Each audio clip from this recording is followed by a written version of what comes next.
एउटा न्युज अहिले एकदम हाइली ऊ भइरहेछ इन्टरनेटमा।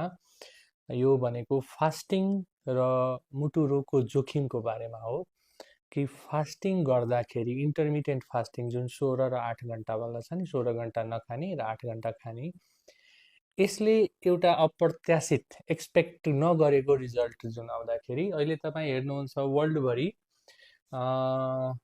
ठुलो Washington post, medical news, sky news सबै अहिले अब नेपालमा पनि तपाईँ यसको न्युजहरू हेर्नुहुन्छ। टाइम्स अफ इन्डिया, यो अमेरिकन हार्ट एसोसिएसनमा independent intermittent fasting diet link to heart disease इन सक, यो स्टडीमा यस्तो आइरहेछ कि यसले चाहिँ हार्ट डिजिजको जोखिम बढाउने कुरा चाहिँ गरिरहेको हो जस्तो आइरहेछ।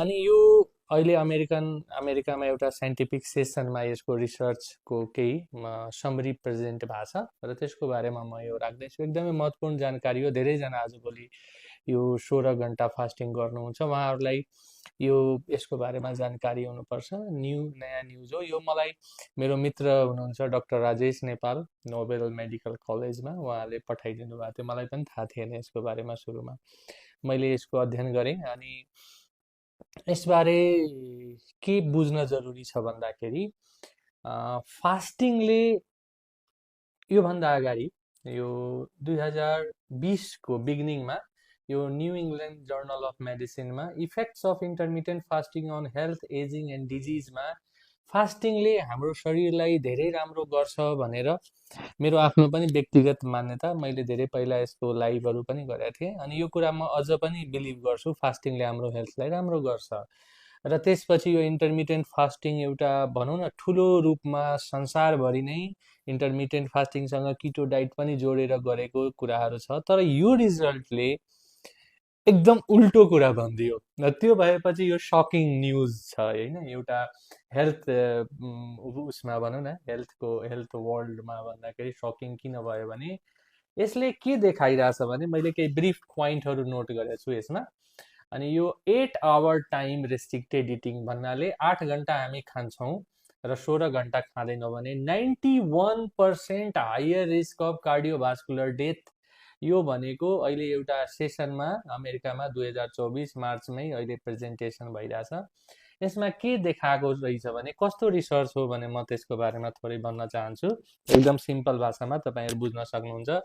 20,000 मानिसलाई यो रिसर्चमा इन्क्लुड गरिएको थियो अनि उनीहरूको एभरेज एज भनेको 49 इयर्स र यसले 2003 देखि 2018सम्म भन्नाले मिनिमम 8 वर्ष र म्याक्सिमम 17 वर्षसम्म फलोअप गरियो र फलोअपमा पुरुष महिला उत्तिकै र उनीहरूलाई प्रश्न सोधियो उनीहरूलाई डाइटको बारेमा कि कति फास्टिङ गर्छन्, के खान्छन् इत्यादि कुराहरू।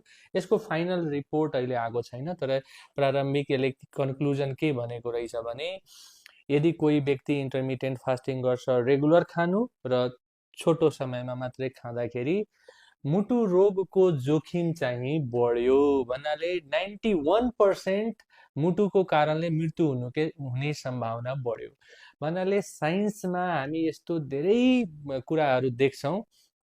पुरानो तथ्यलाई अस्वीकार गर्ने नयाँ रिसर्च चाहिँ आउँछ। अब यसलाई चाहिँ कम्प्लिटली अहिलेको लागि मान्ने कि नमान्ने भन्ने प्रश्न पनि उठ्छ।